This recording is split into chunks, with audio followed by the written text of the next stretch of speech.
What's up guys, and welcome back to Tech Plant. This is going to be vlog number 5, and let me show you these crazy spider legs that are growing out of this plant. So what exactly are these creepy spider legs that are sticking out of the pot?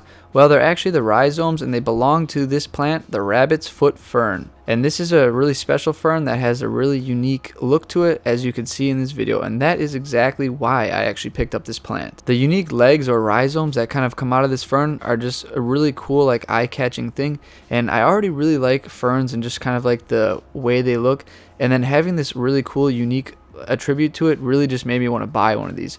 I've had one of these for about a year now, but recently I just bought a second one. One of the first plant spotlight videos I'm gonna make is gonna be about this exact plant, so I'm not gonna tell you too much about it now, but I just wanted to show it off because I just got it and I'm super excited about it. I had been looking for another one ever since I got my first one, but every time I go to the stores they always look kind of crappy and they have like one or two of these rhizome leg looking things sticking out.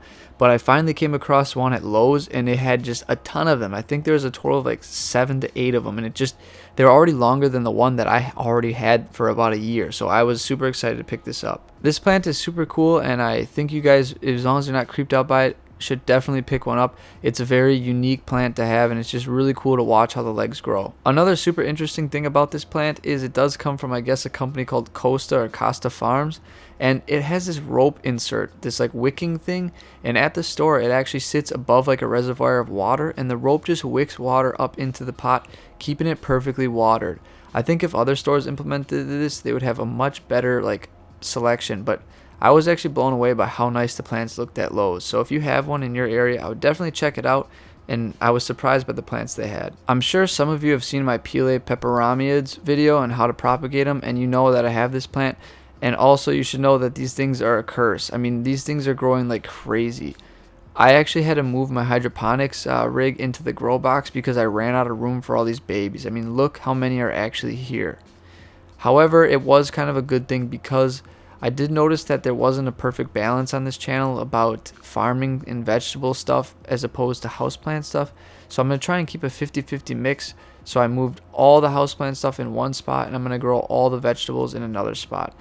Also, I think I'm going to try and move away from using soil for any of my vegetables on the inside of my house, only because it's difficult to keep changing out the soil. I think hydroponics is much more convenient for indoors, and I think we'll see better results. But overall, the kale and the spinach are doing pretty well, but I think they can do better in hydroponics. So you'll see more of that in the grow box, and I think it will be just much more efficient.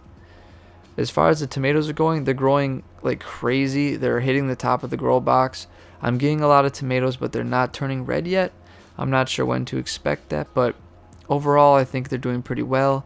Through this experiment and all this growing, I'm learning a lot, which is really cool. I don't know if growing tomatoes indoors is really worth it. It takes a lot more energy than you would expect. So overall, I just think this experiment is going really well, and it's definitely a very good educational piece for me, and I will make sure to pass off knowledge in future videos, which I will do a more like in-depth analysis around everything, so stay tuned for that stuff. But yeah, overall the grow box has definitely been an interesting thing, and it's super cool, and it is growing. So I'm going to add some more plants and get some more hydroponics going, so stay tuned for that too. Alright guys, that pretty much wraps up this video. I hope you thought that plant was super interesting like I did. The spider leg things are really cool, and it's a totally unique thing that really draws me to this plant. And you know, I really like ferns, so the fact that this fern has such a unique attribute to it, those rhizomes kind of growing out like sort of like hairy spider legs, I don't know, it's just super cool, and it really drew me to it. And I hope you guys can find one in the stores around you and maybe pick one up, because it's a pretty cool plant to have, and the upkeep is super easy. I mean, you just keep it nice and wet and it should grow happily for you.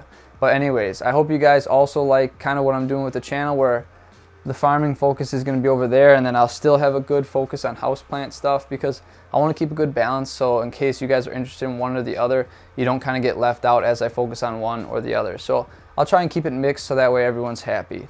If you guys like this video and you want to see more, hit that like button and the subscribe button.